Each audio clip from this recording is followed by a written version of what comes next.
सर्वांनीच एकत्रिणी कष्ट घेतलेत. आमचे पोलिंग एजंट्स असू द्या, पक्षातले सगळे कार्यकर्ते असू द्या, सर्वच मतदारांना सर्वांचंच मी मनापासून आभार मानतो. तुम्ही या निवडणुकीचं बॅकएंड सांभाळलेलं होतं असं दिसलं साधारण सगळ्या प्रचाराच्या दरम्यान.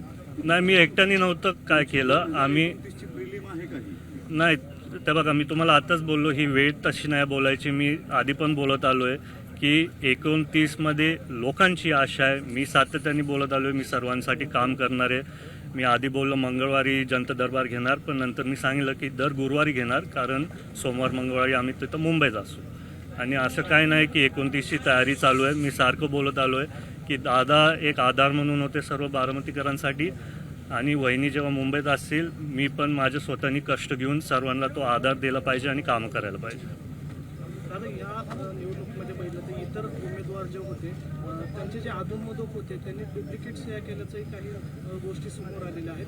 याबाबत तुम्हाला काही माहिती आहे का? नाही, त्याच्याबद्दल मला काही माहिती नाही. दादा ऑलिम्पिक असोसिएशनचे अध्यक्ष होते. दादा गेल्यानंतर आता भाजपचे केंद्रीय राज्यमंत्री अध्यक्ष झाले. तुमच्या ताब्यातून, राष्ट्रवादीच्या ताब्यातून ऑलिम्पिक असोसिएशनचं अध्यक्षपद ते आम्हाला काल कळालं. आम्हाला सर्वांची इच्छा होती की ते आमच्याबरोबर म्हणजे पक्षातच असायला पाहिजे होतं. भरपूर क्रीडाच्या संपर्कातल्या लोकांनी मला काल फोन लावले, पण आजचा दिवस थोडा महत्त्वाचा होता म्हणून त्याच्यात काय आम्ही जास्ती चर्चा नाही करू शकलो.